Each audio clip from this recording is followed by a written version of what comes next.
With trades taking shape around the league, we need to stay on our toes when it comes to building NBA DFS lineups, right? DraftKings contributors Nick Friar, Garion Thorne, Matt Maiselman, everybody is here to share their favorite DraftKings plays on tonight's 6-game slate. We're men of the people. We love the adorable DFS peasants. So let's start in the value department.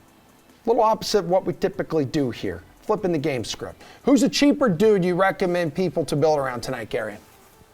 Yeah, I mean, as important as kind of keeping an eye on the trades that are still to happen the next, 24 hours with these slates on Wednesday and Thursday, we also have to remember the trades that have already happened and how that is affecting rosters. I mean, I think there's a pretty good chance that we don't see any of the new Sacramento Kings tonight, as we didn't see them in last night's game. And that just creates a ton of value on this Kings roster because it's not just the fact that they traded a bunch of their players yesterday. I mean, Rashawn Holmes was a late scratch.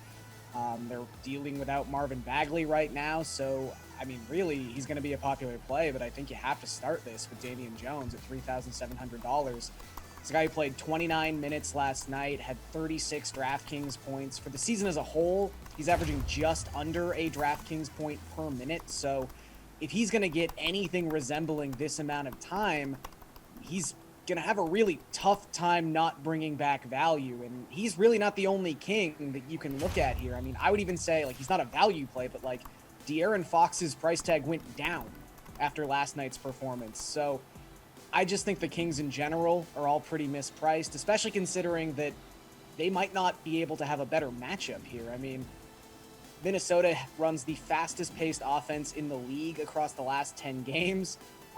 Both teams are on the second night of a back-to-back because it's a back-to-back against themselves, but this is just a really good matchup for any team, especially one that might be running an 8-man rotation out of pure desperation. So Jones is my favorite, but there's a lot of Kings you could use tonight.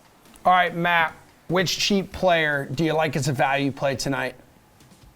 So I'm potentially looking in the same spot, but I'm not necessarily convinced that the Kings won't have their new acquisitions yet. Apparently the players are in Sacramento. It may just be a matter of getting physicals, or maybe they just want to hold them out for another game. I'm not really sure what's going on there, but if Sabonis and Lamb and Holiday are playing, then it kind of takes up a lot of this Kings value. So in that scenario, I think we'd have to look to Portland. That really becomes the team where a lot of the cheap players are. And we could see some rest with Portland too. Could be more trades, but they did just play last night against the Magic. Tonight they're playing the Lakers. So if, let's say, Yusuf Nurkic gets traded or is just resting tonight, I think Trendon Watford at 3,100 is the guy we have to look at. He's probably the starting center. It looked like last night Portland was running, I think it was a 3-center rotation with Watford, Greg Brown, and Yusuf Nurkic. If Nurkic doesn't play for whatever reason, it could be a few different reasons, then I think Watford and Brown both have to basically split the game at center and perhaps even play more than that where they're on the court together. So Watford's close to the minimum, and I probably do lean towards the Kings if the new guys aren't there, but if we have to lose some of that Kings value, I think Portland becomes the team to take a look at. All right, cool. Friar, what do you want to do here, man, in the value department? Yeah, we're talking a lot about that Kings game. I do like Malik Beasley on the other side of it at 4.1K with the way he's been playing. But I'm looking more kind of staying away from all this trade uncertainty right now. And Jonathan Kuminga is one of the ways that I want to do that tonight. 4.4K versus the Jazz. He's provided 5 times value in 3 straight. No Klay Thompson tonight. In that situation with no Klay Thompson and no Draymond Green, he has the 4th highest use straight on the team, 24.9% behind Steph Curry, Jordan Poole, and Wiggins. Of course, Poole is a decent value option, of course, more mid-range at 5.6, 5.8K tonight. And also in these situations, Kuminga is providing 0.9 DK fantasy points per minute, and that's with Thompson and Draymond Green off the floor.